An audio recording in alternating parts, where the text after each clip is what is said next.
You can set up your own Adobe Connect Pro meeting. Just log into the MSU server at breeze.msu.edu. If you are a registered user, you can log in. However, if you are not, go ahead and contact MSU Help Desk, complete a request, and they will add you to the system. Make sure you do this 2 days at least prior to a meeting you want to schedule. If you're already a registered user, log in using your MSU NetID.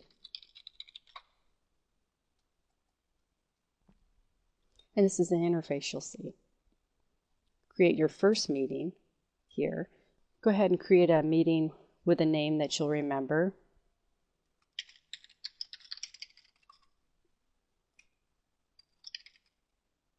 And this is the address where your meeting will take place. You can set up the date and the time right away, or do that later. You can decide who can enter the room in this location or change that later.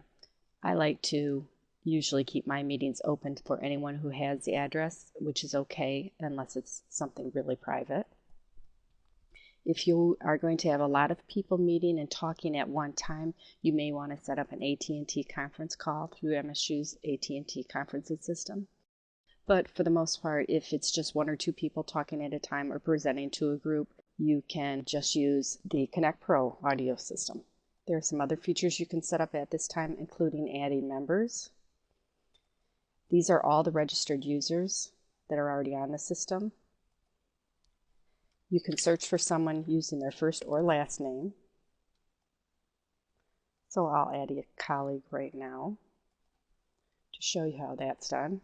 You can set the permissions before the meeting starts for someone, including moving them to the host so that they have more control over the room.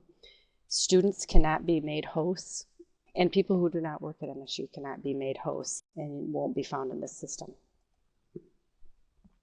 You can email the invitations to the meeting right away or the class, or you can send that later. This is the address that you would give people to go directly to the meeting. Let's go in right now. This is the default view of the room or the class that you have set up, but you can change all the pod settings by adding pods or moving them around. There's instructions for how you can do that on the internet. Something I want to show you right now is that you can manage your access here, record meetings, change your settings, including your audio and webcam. When you are ready to finish the meeting, you can end it permanently by clicking here, exiting Connect Pro, or just closing out the screen. When you want to check on your meeting settings or do any editing or just look for all your meetings that are set up, click on this button. You can see all of your meetings. For this particular meeting, you can go ahead and edit the information, edit your participants. You can also go in and look at different recordings and upload files that you might want to use. For more information, search adobe.com or call the help desk.